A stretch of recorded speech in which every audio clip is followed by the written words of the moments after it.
Hey everyone, I wanted to make a video today about some audition tips. I auditioned for Disney and eventually became a character performer. So I remember when I was thinking about auditioning, I was looking for any information I could find, watching all the videos. So I'm sure some of this might be information you've heard before if you looked at other videos or have been looking for information online. But some of it maybe you haven't heard, so I hope that this video is useful. So let's get into it. So my first tip is arrive early for your auditions. So I am of the mindset that if you arrive on time, then you're late. So I get everywhere pretty early. For my first audition, I wanna say it was like one of the first 5 people there. And we were waiting for a while, but I was so relieved because the people who are later, like another audition I did, I was like 127 or something like that. The later you are, the longer you end up waiting. So get there early and be kind of prepared to wait around for a while. Don't expect to be in and out. This might be your event for the day, depending on how long you get to stay. If they want you longer and want to have you try on costumes, do any improv, anything like that, or you might just be in and out. Either way, you're kind of going to be waiting for a while until you get into that audition room. My next tip would be to make friends. So it sounds like such a simple thing, but one of the great things is you are meeting people who you already have like a common interest of Disney or performing.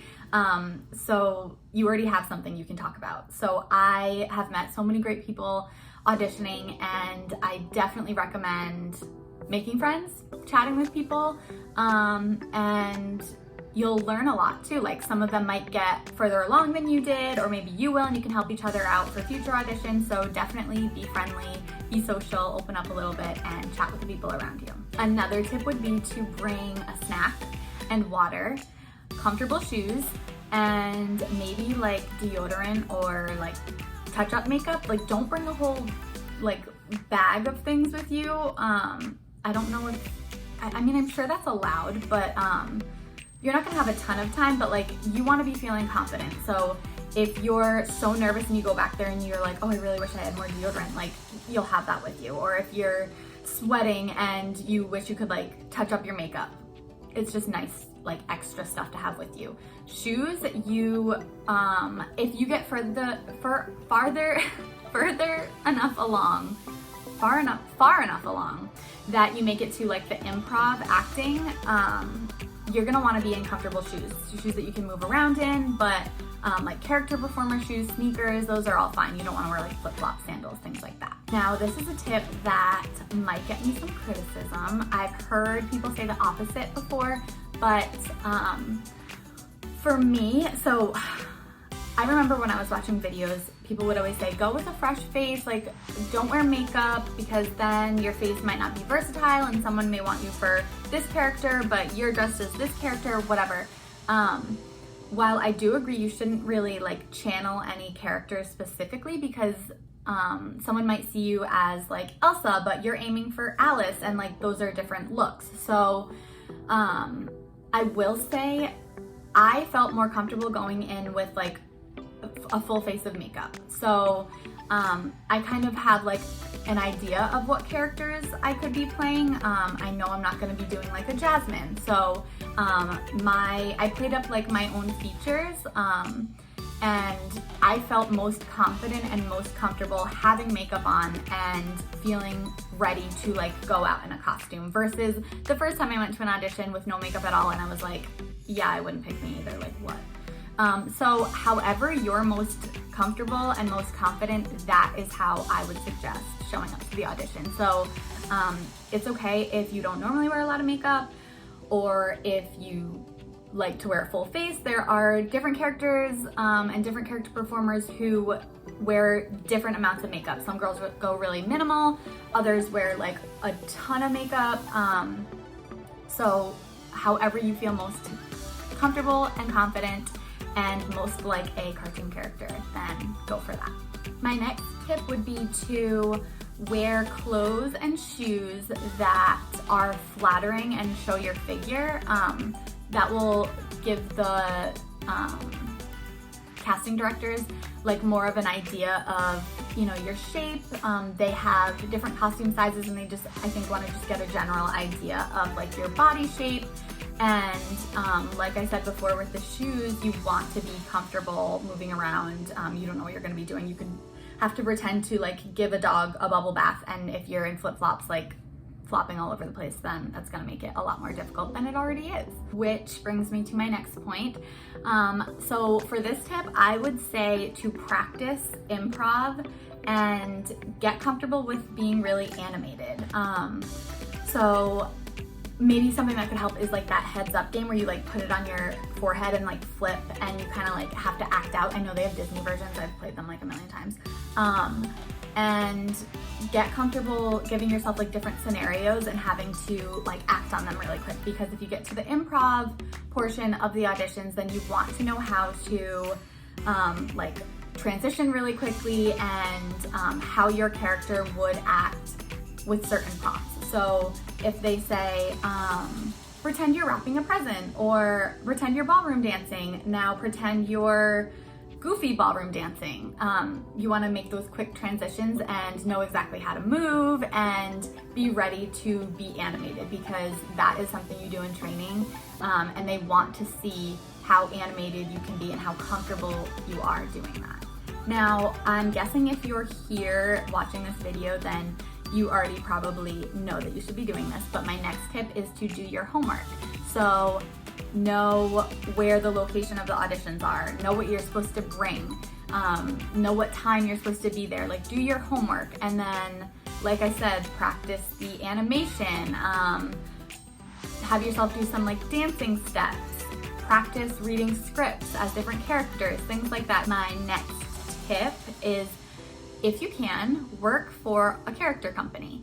So this is something that helped me tremendously. So I first auditioned for Disney, I think I was 18, and I didn't make it that time. And I worked for a character company after that. And it taught me so much about being in character integrity, how to apply makeup, how to wear the costumes the right way, how to wear the wigs, all of those things. So when I went to future auditions, I knew that I wanted to do my makeup a certain way.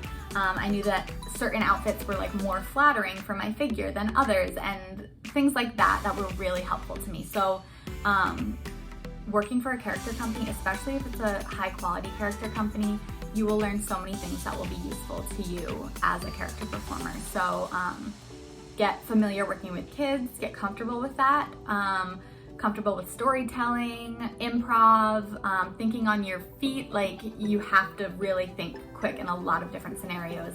Being animated, like I said, yeah, work for a character company. That will help build your confidence and your knowledge on all things character performing. My last tip for now is to not take it so seriously. I would say go in with the intention of learning something that you can apply to the future. So I guess this tip is also just to kind of like trust the process. So I first auditioned and I was so nervous because I was like, I have to get this, I really want it.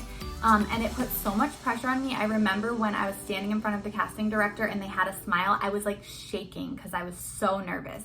So don't put all that pressure on yourself. Relax. Think of this as a stepping stone. So I didn't get it that first audition, but I learned what I wanted to bring to my next auditions. So I am of the belief that if you want something bad enough, you can make it happen. I did, and believe me, if I can do it, so can any of you who want to. So have faith that it will happen, and like I said, don't bank on it happening the first time. I think that's pretty rare. I know girls who auditioned 12 or more times and they eventually got it, and they worked as multiple characters for a while. So it's not that they don't want you or other people are better than you. It's just like the timing has to be right. So trust the process, give yourself a break, relax, and just expect to learn something. I guess the last thing I want to say, it's not really a tip, it's kind of like more words of encouragement. I know it can be really, really hard to face that rejection, but Disney needs character consistency and performer consistency. So if they have someone who's like 5'9" playing Ariel and you're 5'4", then that's gonna be hard when they do like a character switch out and they notice Ariel has shrunken down several inches. So it's not because anyone is better than you, more talented than you, better looking than you, anything like that. So try not to be hard on yourself and like internalize that, and just try to remember maybe it's just not the right time. I didn't get to work for Disney the first time I auditioned. Like I said, it took many years after that of just trying different things and working at different companies, and then the timing was right and that's when it happened. So just trust the process, have fun, and I hope this video is helpful, and if this is something you want to do, then I am happy to answer any questions and chat with you about it, and I wish you the best of luck. Thank you guys again for watching. I hope to have more videos up soon, and feel free to let me know what you would like to see me make videos of in the future. All right, thanks for watching.